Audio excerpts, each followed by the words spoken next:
Friends, nursery shallow ఒగ్గు కథలు చూస్తున్నవారు like చేయండి, share చేయండి, కామెంట్ చేయండి. మరిన్ని వీడియోస్ కోసం మా ఛానల్ని సబ్స్క్రైబ్ చేయండి. పక్కనే ఉన్న బెల్ ఐకాన్ని గట్టిగా కొట్టి మా డాడీ కథలు చూస్తున్న వారందరికీ ధన్యవాదాలు. Please subscribe my channel. ఆరు మబ్బులో కమ్ముక పెయిన గంగరిలో పూసిన పువ్వ ఘనమైన పువ్వ ఓ గన్నేరు పువ్వ. ఆరు మబ్బులో కమ్ముక పెయిన ఏడుకొండలెంకన్నా గంగరిలో పూసిన పువ్వ ఘనమైన పువ్వ ఓ గన్నేరు పువ్వ.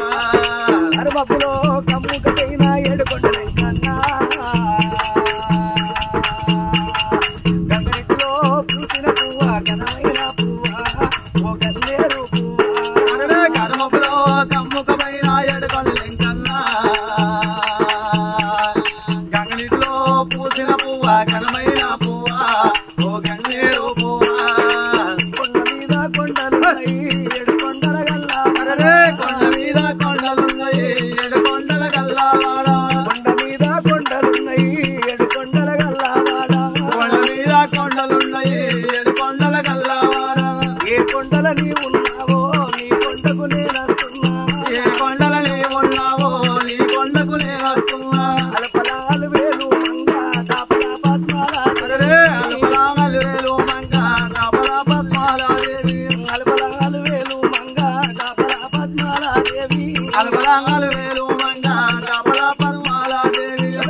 గంగని